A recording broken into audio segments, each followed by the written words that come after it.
Welcome everyone to today's seminar.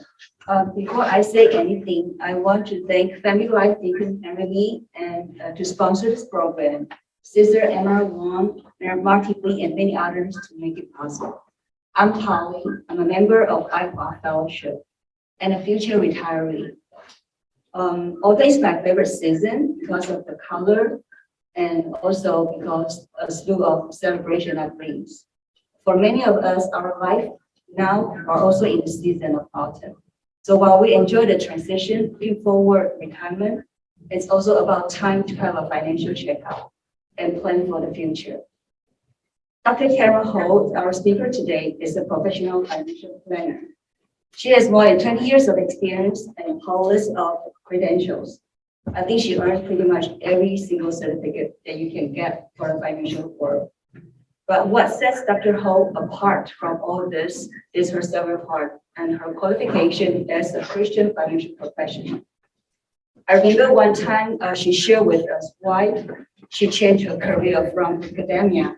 She's a PhD at UT Health, public health, and changed to a financial planner. She has a sincere desire to serve and encourage good stewardship. She has served our church in almost every area she can participate, from Christmas decorations, youth department, to council chair and personnel committee, just to name a few. She's also heavily involved in community services outside our church. I'm not trying to praise her, or just want to make a point that she works her talk. And she is here today to serve us as a sister in Christ, not to promote her business. She will present in English, but you can ask questions in your preferred language, Cantonese, Chinese, and we have a whole team here to do the translation. Again, I'm grateful that Dr. Ho is taking her time here to share her knowledge with us. I believe knowledge takes away fear, and nothing is overwhelming if we are willing to listen and learn. So let's relax and prepare our heart and ear to learn today. But before we start, can Pastor Fred to pray for us? All right, let's pray. Dear God, we thank you for the finance that you have blessed us with, Lord, and we understand that all that we have really belongs to you, and we're just stewards. You've asked us to be a good manager of that which you have given to us, and Lord, we have an opportunity today to learn about finances and how to be able to not only accumulate, but what do we use for it, Lord, in a way that would be honoring to you. We prayed for Karen. We thank you that she's able to come and share from her wealth of experience to give us wisdom, some practical understanding of setting financial foundations for us to build upon, Lord. We thank you for many that have signed on to learn. May we pay good attention and be receptive to what is being taught. And we want to use the treasures that you're given to us for your honor as well. So we commit the time to you. We pray in Jesus' name. Amen. Thank you, Pastor Fred. I really appreciate everyone either coming here in person or taking the time to join us on Zoom.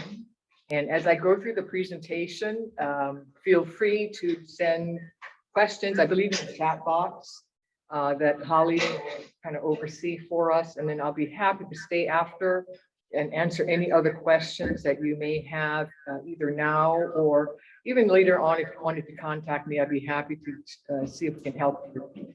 The financial planning world is that, and just taking care of finances can be very intimidating for most people. And I work with hundreds of different clients over these 20 plus years. And it didn't matter if they had a lot of degrees and a lot of education or very simple, humble education. Most of them that I work with were very expert in their area of field and study. But when it came to finances, they were very disconnected. So I'm going to try to keep it as simple as possible and kind of walk you through. But I want us all to take a step back and really look at a very big picture, which I think most people are not aware of in our world. There's a handout, and I hope you were able to get that handout. And it is one called Essential of Financial Planning, Biblical Perspective to be aware of. And I'm going to progress the slides. Okay. Well, we'll work through this. If not, you'll just hear my voice and see no pictures. But it's very important to keep in mind, anything that I share today really is not to give you specific information. You really should speak to a financial planner or a competent person that you trust. And then they can give you very specific and detailed things for your situation. Also remember, and I'll tell everyone that I meet, there is no such thing as any guaranteed investment or product out there anywhere in the world. So if someone tells you that this is a guaranteed item or a sure thing, I would suggest you turn the other way and leave. Okay, but I really want to have a very biblical perspective of what we do in this world with the assets and things that God blesses us with. I know some of you may be believers and some of you may not be, but I'm going to speak from a very biblical perspective. And I want to encourage you to understand that we really operate in two worlds. If you look at your handout, I hope you were able to get that. That was either emailed to you, and those that are here have it in their hands. We operate in two worlds. We operate in the eternal and spiritual world. We also operate in a temporary and physical world. And I would say that most of us are concerned with our physical temporary world. That's what we operate in. And we often forget that we are operating in a very spiritual world. And given that, we know that we are attacked on every side from pressures of life, but also from evil things from Satan. And Satan uses a variety of tactics to control us.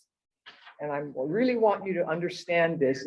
There's 4 points. I call it boiling the frog. 4 points is not listed on your handout, but I'm going to list it out for you. Satan will use distraction.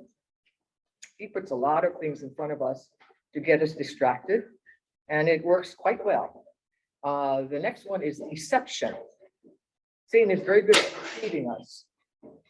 He really deceived Eve in the garden with a very lovely fruit, and she took it and gave it to her husband, who was also deceived. And we, as a result, are where we are today. The third tactic that Satan uses is division, and I see a lot of that going on in our world today. He is dividing the body of Christ in many ways, sometimes very effectively, but I really want us to understand that we should still pull together as brothers and sisters in Christ in spite of our differences, and really support and encourage each other where we can, and agree to disagree or agree to have discourse, civil discourse, to understand each other's point of view. The fourth tactic that Satan uses is destruction and destroying what God has put in our world. And so item number 3 is Satan has 2 primary goals: is to destroy all that God has created. You're talking about the family, you're talking about gender, you're talking about marriage, you're talking about just how people behave with each other, life through abortion. It's everything that you can think of that God has created, Satan will destroy. Even he uses the blessings that he gives us, whether it's assets and things. Men and women are very distracted, and Satan very much effectively uses that to destroy what that God has blessed us with. The other primary goal of Satan is to take God's place.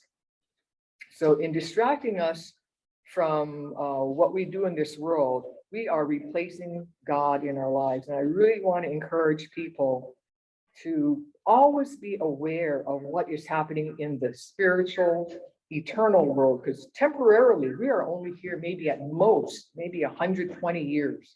Many of us will pass before 70 or 80 years old, or maybe 90. That's a very short time in all of eternity. And then we have the rest of eternity to spend with Christ or elsewhere with Satan. Okay, so number 4 item on your handout. Well, I'll get back to that in a little bit. Okay. I want you to be very alert to what's happening in our world. Do you know that the Federal Reserve, as we hear about pretty much every day now, is not a governmental institution? It is privately owned by families that you would probably never hear about. Number 2, and I'm going to show you that. And this is where the Federal Reserve is an independent central bank, and every major country has its own central bank. We have one. And they make monetary policy. You'll hear Jerome Powell talking about monetary policy and how we had transitory inflation, but oops, now it's going to be for a long term. It will probably be around for hyperinflation for many years to come, is my opinion. They are not controlled by the president or by anyone in the executive or legislative branches or in Congress. And the terms of the members of the board of governors span multiple presidential and congressional terms. In other words, they act independently and they answer to no one but themselves. Okay.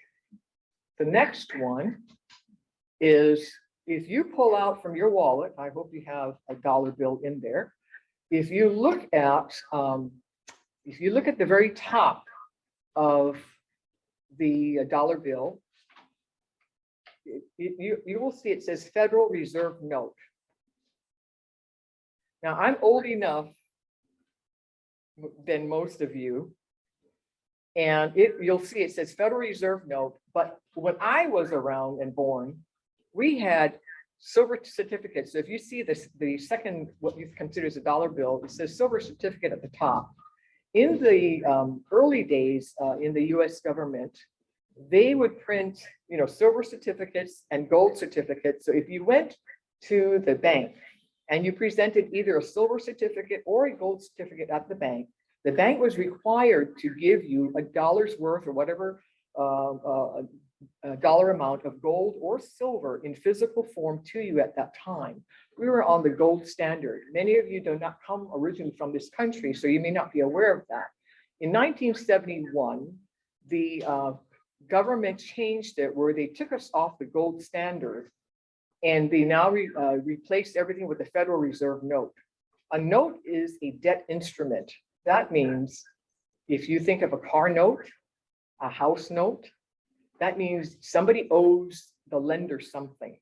So if the lending institution goes broke, or if you go broke, then you do not get back the value of what you borrowed.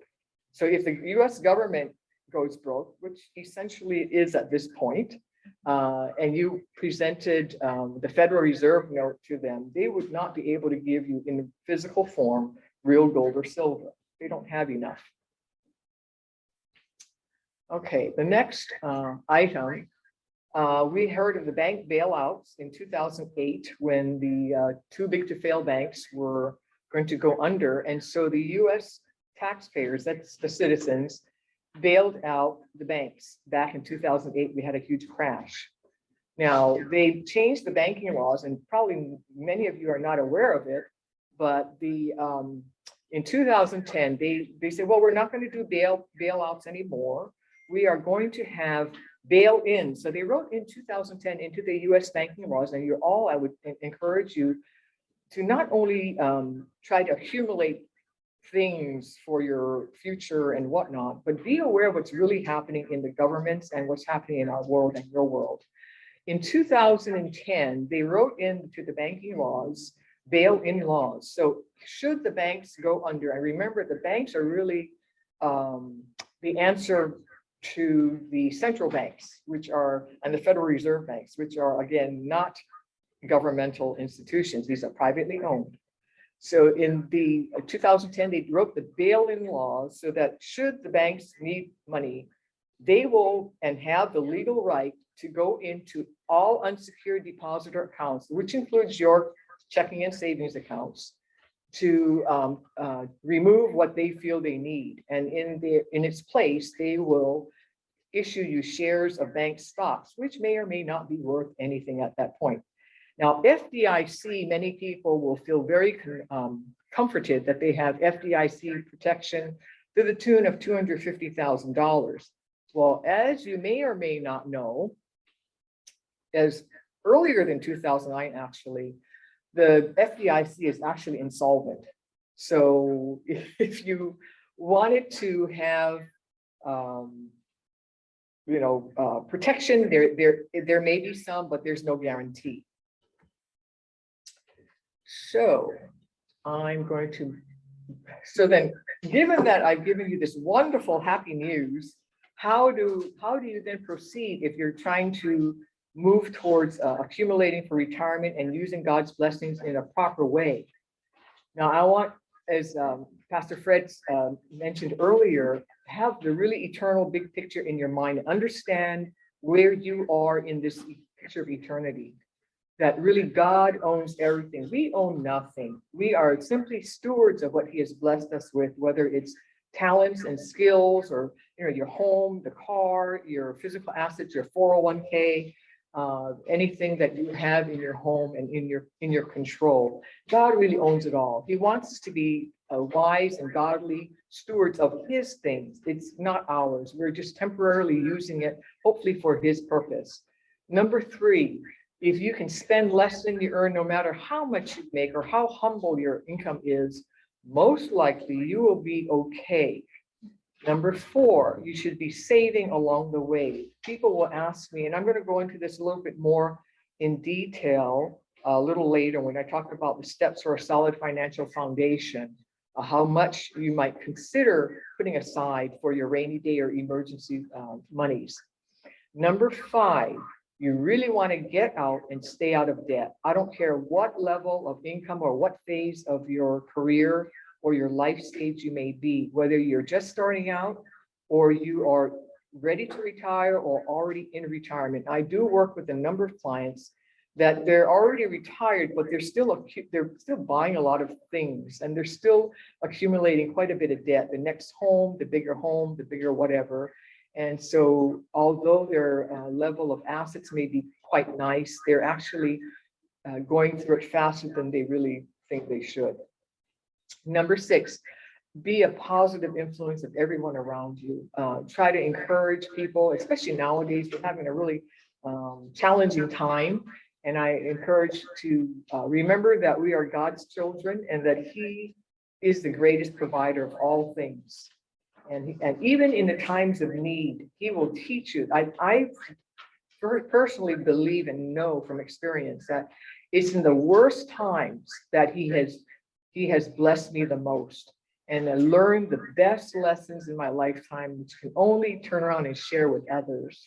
And the number 7, which I would really love to see, is that we as the older ones teach it to the younger generations, because we have lost, many of us have lost this ability to transfer a lot of our values and teaching down to the children, the grandchildren, even the great-grandchildren. So really encourage people to teach it to the next generations.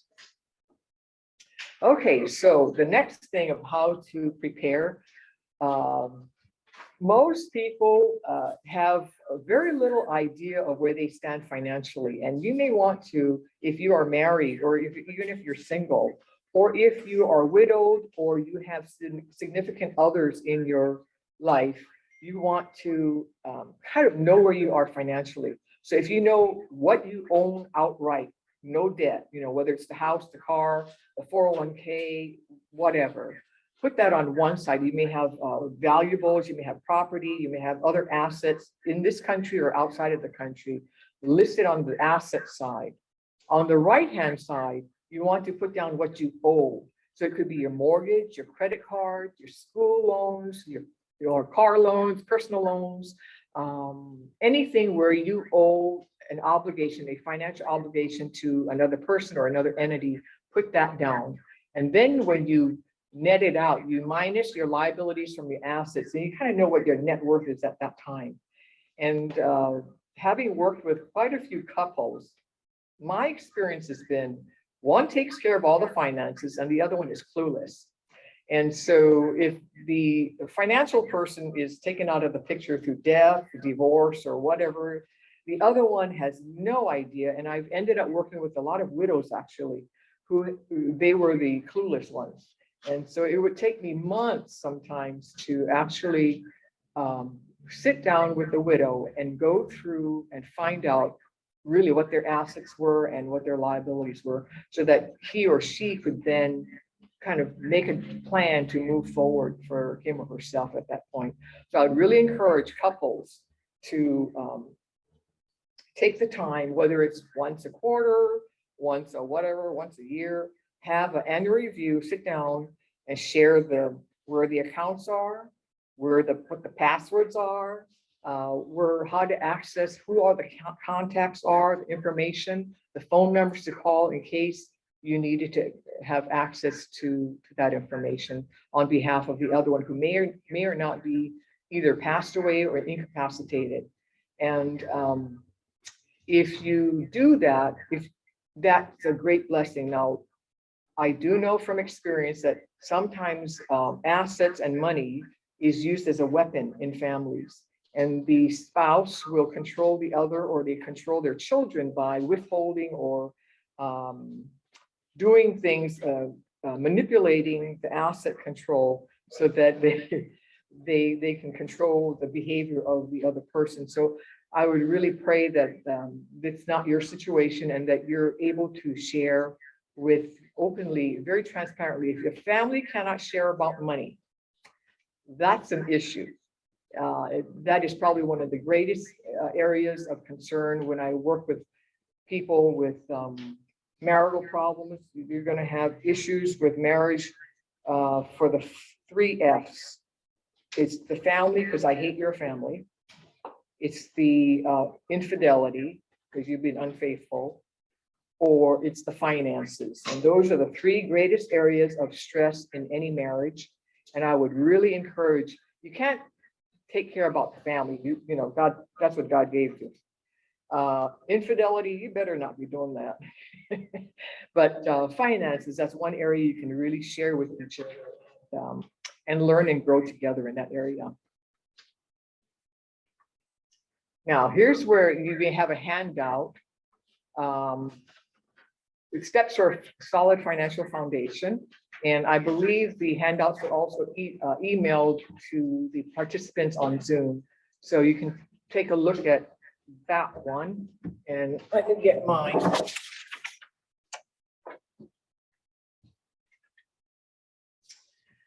The first one, I'm going to look at on the bottom portion, it's the foundation. If you are struggling in the foundation area, my suggestion to anyone I work with is, I don't want to work with you if you haven't gotten the foundation fairly well started. It doesn't have to be perfect, but if you're lots of holes in your foundation, you are not really at a point to do any what I call investing. You really want to shore up and have a solid foundation before you move forward. So the first one is a budget. And this is where you have all your sources of income. And then you have, certain percentages or dollar amounts that comes in from whether you're single or you have multiple sources of income, or a spouse, there's 2 salaries coming in. Then you figure out, what's coming in and where's going out. And then you might do that. Some people are really good about it. They do it on a spreadsheet. That's fine. I personally like to do things paper and pen because I like to feel it as I write things down. It's whatever works for you. And then share this with your significant other. And you might even share this with your children as they grow up. And so when you release your children to go and be independent, whether it's in college or into their own new homes, the new families, they have a firm foundation that you have prepared them for. The next one is regular savings and emergency. So I call it the rainy day money. And this is a dollar amount that you feel comfortable with Should you both lose jobs and have no source of income, how much money would you feel you had in your possession, whether it was in the bank or whether it was under your mattress or in a coffee can somewhere on a shelf, that you could survive minimum 3 to 6 months without any other sources of income? Now, usually for men, their dollar amount tends to be less because they tend to be more adventuresome and they like to they're more comfortable with a little bit more risk.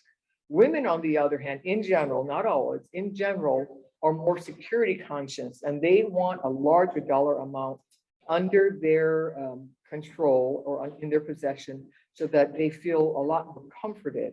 And so this is where the husband and wife can get together and agree upon and compromise on the amount that they feel works for them to make them be able to sleep at night. So it's going to be usually it's going to be between some number that the husband has and that the wife has. If you're a single person, well, just talk to yourself and then ask the Lord for some wisdom on how much you would need in case you lost your job, or you had a major emergency, or you had something very good opportunity come up where you wanted to have the money available immediately, that you would not have to take it out of your bank account or your investment accounts, which may or may not be doing very well at the time. Debt retirement, scripture teaches us that you really want to be out of debt. Many of us will have more than 30 years. You know how to run your mortgage payments. You can actually pay it down in probably half the time with extra principal payments here and there. Credit cards should never be used for credit. It should be used only as a convenience where you have the money right away to pay it off immediately and then you pay off at the end of the month. Most people will have medical and hospital insurance or health insurance. Not everyone does. So this is where you would take steps to have some kind of coverage. Now, I'll be honest with you, when growing up, my mother was widowed at 42. My father was 42. He died of a massive heart attack. He left 5 children. My mother had still a mortgage. She never worked, but she helped my father in his medical practice's office. And so she finally got a job as a public school teacher for 20 years. And the salary was very modest. She could never afford health insurance for 5 children. In those days, the single employee was 100% provided for health insurance by the employer. Now you still have some of that, but not always. So my mother's health insurance for us 5 children was prayer. And this was her prayer. She said, Lord, please don't let them get sick or die because I don't have the money. So that was my mother's health insurance for us 5 children, all the way till we graduated from college and beyond. And so God really provided for my mom and for our family. So again, even in the world situation, if you think you don't have the resources, God blesses you in the most miraculous way. So always, always trust Him no matter what. Casualty property insurance, that's your car, your home, your flood, those kind of insurances. If you have other things like boats and other, motorbikes and whatnot, those are things you would insure. Now, some people choose not to insure those things, and that's fine. That's a choice that you make. However, if you're concerned about possibly losing your home in a hurricane or a flood or whatever, if you have the financial means to rebuild the whole thing without insurance, that's fine. But most people will insure their homes. Disability income is to insure your paycheck. That's only if you can't work. Many people think disability is long-term care. It's totally different. Disability is if you cannot work. Most employers will give some kind of disability, short-term and long-term disability, which they pay for. You don't. If you ever become disabled and you trigger the use of the disability from your work that your employer paid for, that is taxable income. If you purchase the disability income through your work and you become disabled and take income from that, that is tax-free because you paid for it. So you don't get taxed on it. So you know the difference. I was asked to talk a little bit more about life insurance program, term versus permanent. Life insurance is really to protect the loved ones you leave behind in case you have a mortgage to pay, or you want to pay for the children's future college costs, or you want to pay off any, other debts, pay off your own medical bills after you've passed, those kind of things. So life insurance is very important for those who have loved ones. Now, I've told people, if you don't love your family, you don't need any life insurance. And there have been cases where the adult parent had no love for his wife or his children. I said, well, that's a choice you'll make. You'll stand before God on that one. So you really take life insurance to pay your obligations for your loved ones and for obligations that you have incurred along your lifetime.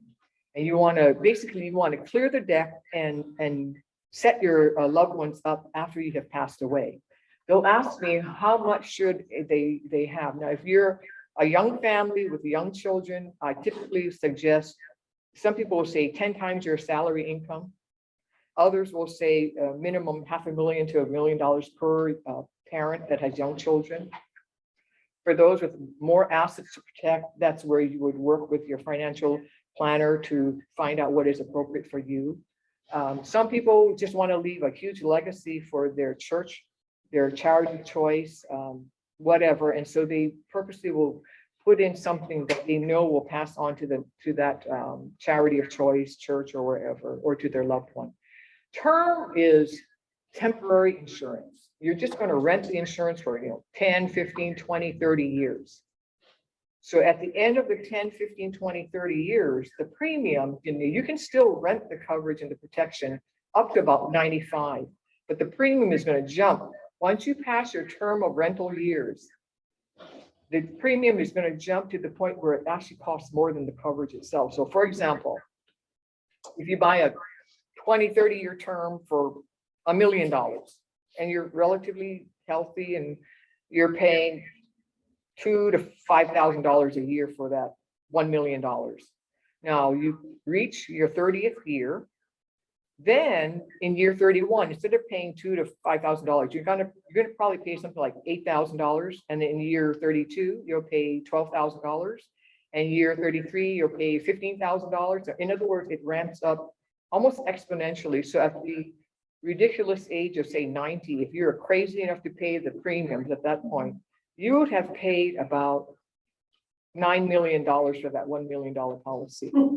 And this is where most people are very upset and threatening me with lawsuit that how come the premium isn't the same all the way to age 95. I said, you rented it for a term of years. So you need to understand that term insurance is perfect for a obligation that is going to be covered within the 30 years or less. It makes sense. Paying off a mortgage, putting kids through college. They better be out of college after 30 years or there's a problem there. And then you have most people also don't realize you can actually do a rent to own option in a term policy. About halfway through, you have a window of opportunity if you decide that you want to convert some or all of it to something permanent for life. You can do that without being medically checked out. So if you become ill, you have cancer, you have developed something very life-threatening, if you convert some or all of your term life insurance during that window of opportunity, it's almost automatic. You will get it with no. They will, in fact, if you had term insurance and you were rated very healthy at the time, but in the meantime you developed cancer and some other health issues, they will transfer the healthy rate to your converted policy or your converted permanent policy. And so this is what some people will take advantage of when they discover that they have some health issues and they're still within the window of opportunity to convert to a permanent plan. Permanent plan, on the other hand, you've heard of whole life, you've heard of universal life, you've heard of variable universal life, you've heard of any hybrid. This is where you can have like permanent that can go all the way to age 120. Some of them are guaranteed and some of them are non-guaranteed. When I work with people, I would always urge them to take a guaranteed product. Taking a non-guaranteed product has the possibility that there's not enough calculated assumptions for interest rates of return, and that the product, that quote unquote permanent product, will not last to your age 100 or 120. So it might cost a few dollars more for a permanent guaranteed product, but that's my suggestion to most people. Now, if a person is more risk-taking and they really don't care and they want to just go with the cheaper input of premium, then I will document and say that I advise something guaranteed, but they have chosen and signed off here that they chose the non-guaranteed one, and then move forward with that. But let them know in the reviews that this one again is non-guaranteed and it can lapse before you pass away. Now, long-term care program plan, that is not disability insurance and that is not life insurance for the most part. This is when you become needing a care in the home, or you needing in assisted living or a nursing home situation where you cannot physically take care of yourself beyond 90 days. You can't bathe yourself, you can't dress yourself, you can't feed yourself, you can't ambulate to and from, the chair to the bedside. You need to wear adult diapers, or you're doing number 1 and 2 all over the house. Any two of those that last more than 90 days, or that one item where you are mentally incapacitated, you don't know who you are, you don't know who anybody else is, and you don't know what's going on. You're mentally incapacitated with stroke, or you have Alzheimer's, or you had a motor vehicle accident and had brain damage. Any number of those situations beyond 90 days will trigger the use of a long-term care insurance where you can hire in people to come care for you. And I've had a lot of husbands and wives say, don't worry, I'll take care of my beloved spouse. I said, fine, will one of you lie down on the floor and the other one pick them up? They can't do it, even at the early age of 40, 50. It's like a dead weight. So I say, by the time you're probably in your 70s or 80s, I kind of doubt you're going to be able to move your spouse around very easily. So we do suggest that you consider something in long-term care. Most people think that the government's going to pay for long-term care. No, it's not. And we're actually going to have a session on long-term care in the future, so I'll go much more into detail on that one. Then buying a home. This is where, in our Asian culture, it's very important to have a home that we own. But oftentimes it's the mortgage company that owns your home because you've not paid it off. The amount that people will ask me is how much home can they afford? And it's going to be based on your income and your assets at that time, and how quickly you can pay it off. And that's something that, again, should be worked out with your financial advisor and work within your budget to get it. Now, when I work with younger people, I know this is for retiring people. Younger people oftentimes try to buy the home of their dreams. And I will advise, no, start off with a starter home, because most likely you're going to move once or twice.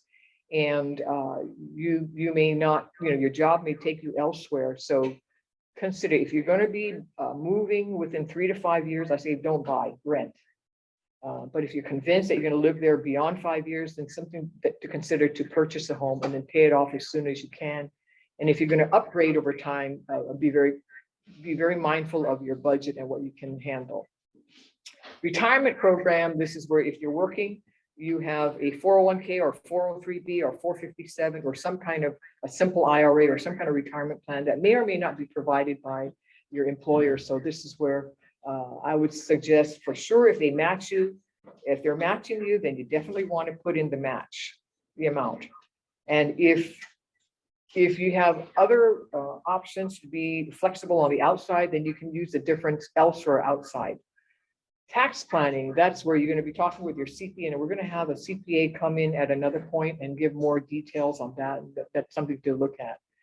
Now, the other one is at any stage of life. I'm just going to have a show of hands right here. How many of you actually have wills or trusts done? Okay, that's about 1/3 of the group here. You may not realize it, but every single one of you has a will. If you didn't have your attorney write it up, the state of Texas just wrote one up for you. And the way it passes is by, they will determine who gets your stuff when you pass away without a will. We'll talk more about that in a future session. Then not only the will, remember, only takes effect when you die. So if you're incapacitated for many years, that will does you no good. So you should have either a power of attorney for healthcare, and a medical director, but I call that when to pull the plug if you're terminal. That gives you the ability to, while you are incapacitated and still alive, your power of attorney, that's usually your spouse or your sibling or your whoever that you trust your life with, that they can make decisions, financial and medical decisions on your behalf, and make sure that that person you trust your life with. I do work with some people where it turned out the quote unquote trusted person turned out to be a crook. And so there's a lot of grief and stress and anxiety when that happens, when that is revealed.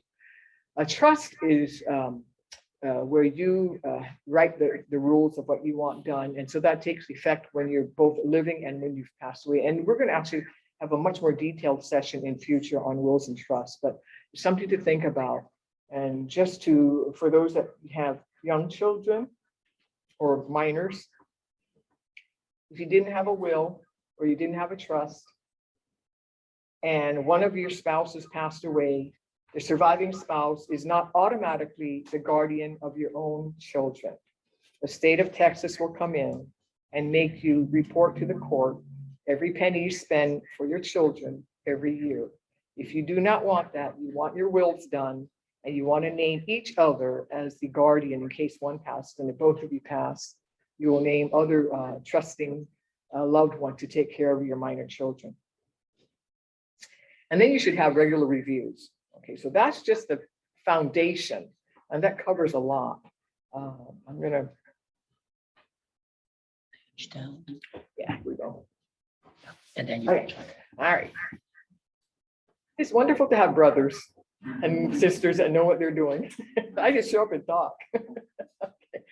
Now, the second stage of the financial solid foundation is accumulation of assets. Now, for those that are either going to be retiring within 5 years or less, you should be pretty much past this point. But I'm going to also speak to those that are in this moment right now where they're still working. And the investments, you have stocks, bonds, mutual funds, annuities, precious metals, and I mean physical precious metals. I don't mean the stuff in the mutual funds and stocks and bonds. I mean the real stuff that you can hold in your hands. You have cryptocurrencies, you have exchange traded funds, you have treasury bills, and all kinds of other paper assets. A lot of Asians will also have physical real estate. So they'll have real estate investments, whether here in Texas or elsewhere. Business opportunities. Many of you may have your own business, and so your business actually has value should you sell it to recoup some costs so that you can retire on what you can get out of it. In current environment right now, it's getting a little bit more difficult because a lot of the businesses are closing down and the owners are either ill and not able to manage the business. And I've seen some of this happening, that they cannot get the dollar amount that they want out of their business. So really something should be planned ahead of time. And they even have business valuations that can be done. Tax investment planning, this is where you would work with your CPA on how to transfer or move assets so that the taxes can be minimized as much as possible over time. Diversification and asset allocation, this is where you have your stocks, bonds, mutual funds, your physical assets and whatnot, that you have not all your eggs in one basket. Now, a lot of people have the idea that if they have this mutual fund and that stock and that bond and all this and that the other, that is not diversification. Because if you think about it, everything is electronic. If we had another major hurricane come through, like Puerto Rico had one a few years back, they lost all electricity for 6 months.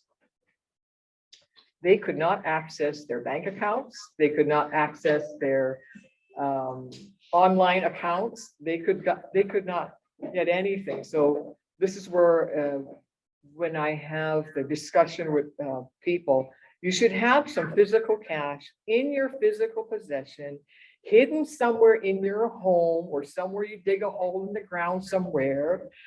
And you tell only people you trust your life with. And please don't tell me where it is, because if I get tortured, I might give it up. So this is where you can actually pay for the necessities of life, whether it's paying for gas, and the gas pumps aren't going to work. Think about it. You pay for groceries, you pay for the incidentals until the electricity and access to your things come back online. Then that's something you can have. The other one is, the diversification of assets. Since everything is electronic, as I said earlier, you are not the legal owner of your own bank account or your credit union account, your checking account or savings account. You are what we call beneficial owners. The legal owner are the higher up ones. When you go up the chain through the bank and all who they report to, those are the legal owners of your bank accounts and your checking and savings accounts. All your investments also, the legal owners, if you run it up the line, it's not you. It goes up to whoever holds the assets in their companies. You are what we call beneficial owners. It's a very nice sounding name. Beneficial owner means you're last in line. So if the banks feel they need your assets, or the investment company feels they need your assets, they are the legal owners and have the right to lend it out or to use it for their purposes.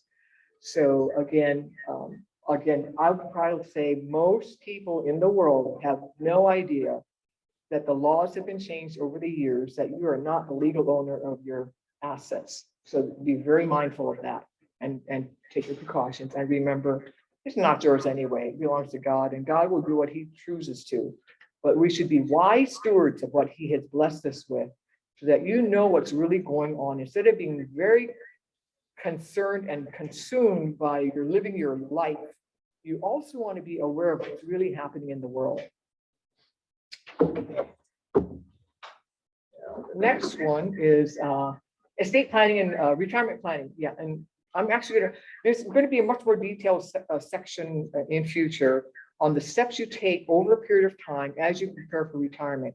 Normally, I suggest if you're going to retire within 2 to 5 years, that's the time you really need to be looking at all of these foundational steps and putting things in place. So by the time that last day comes where you're emptying out your desk, you're locking the door, and you're returning the keys, that you have pretty much everything set in place.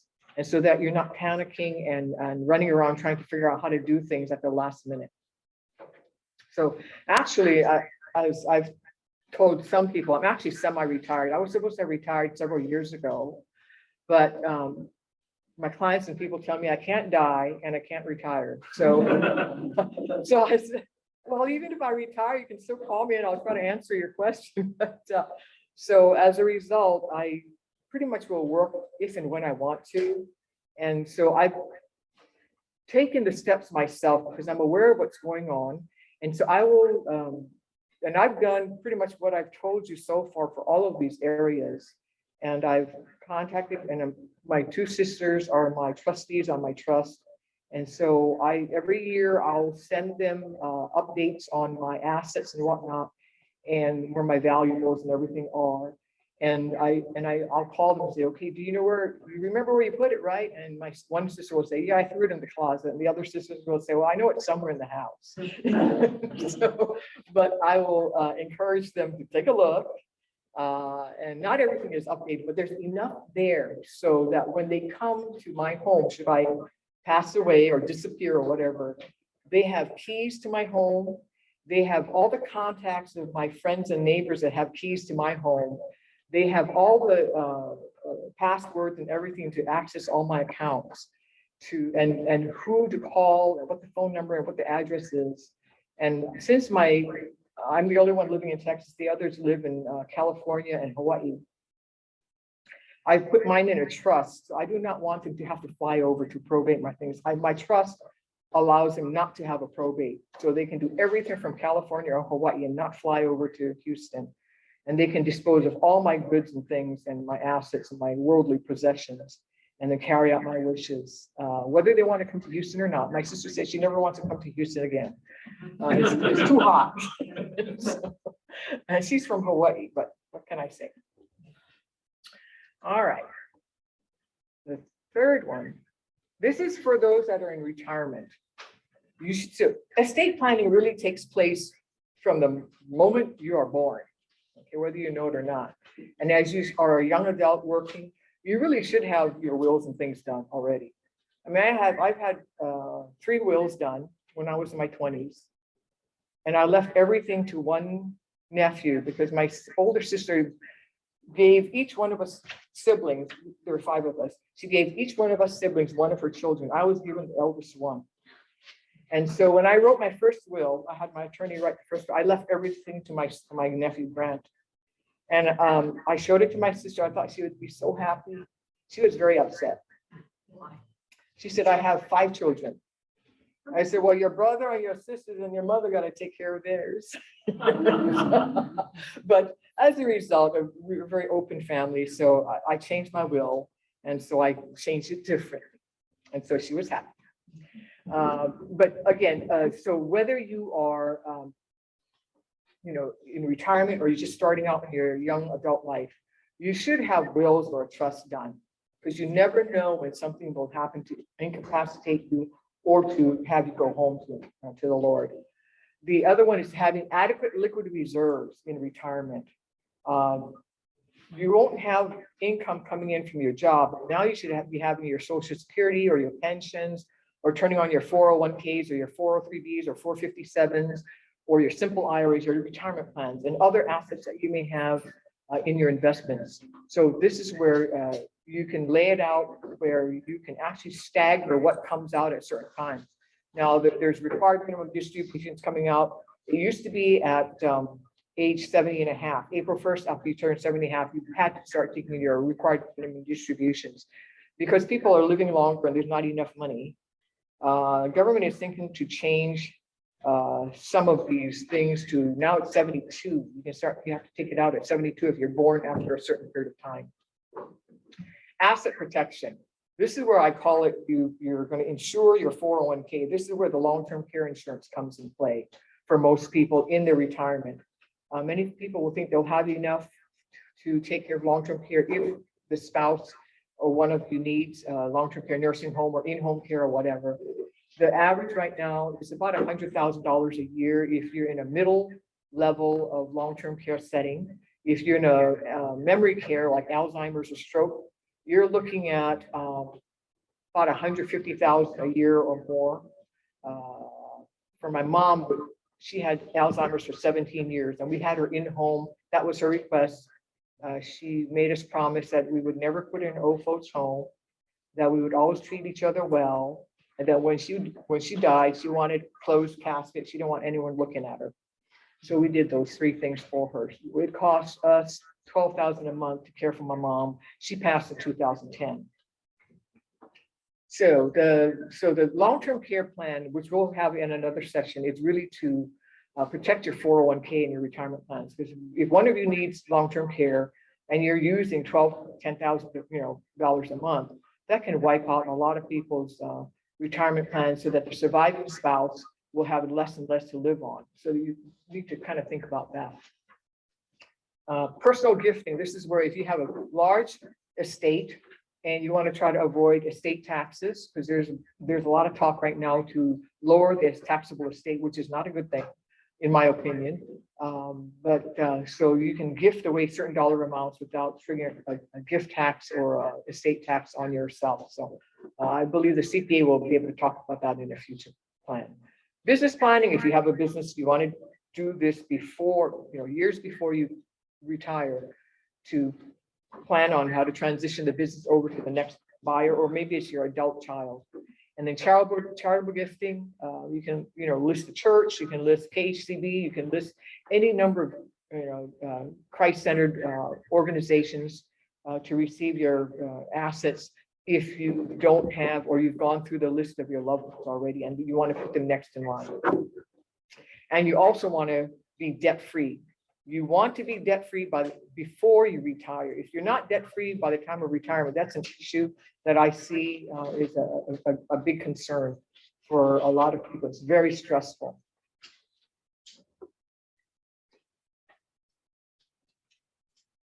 Okay.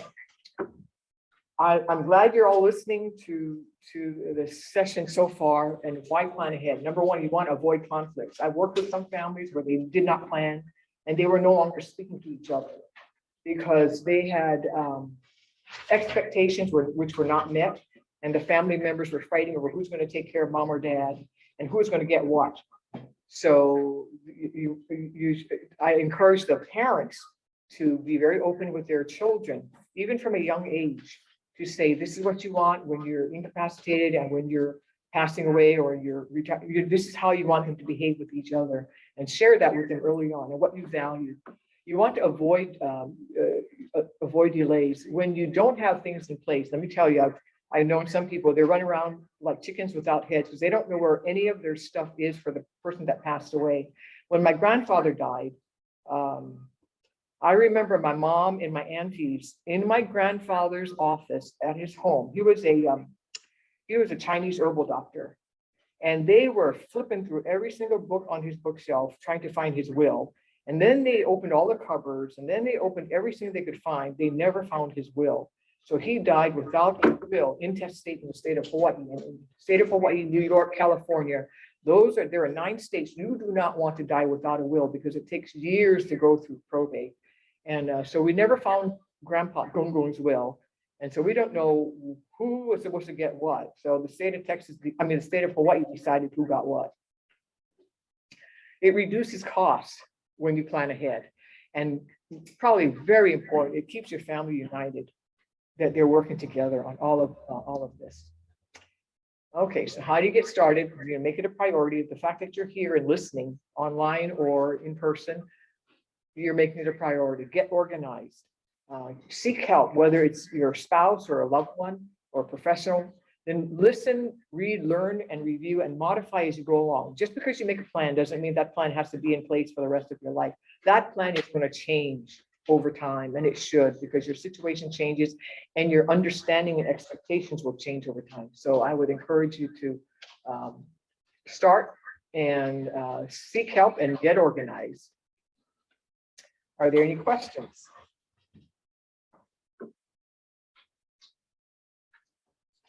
Well, I do thank you. And if you have any questions, you can always contact me or get in touch, and I'd be happy to answer any questions.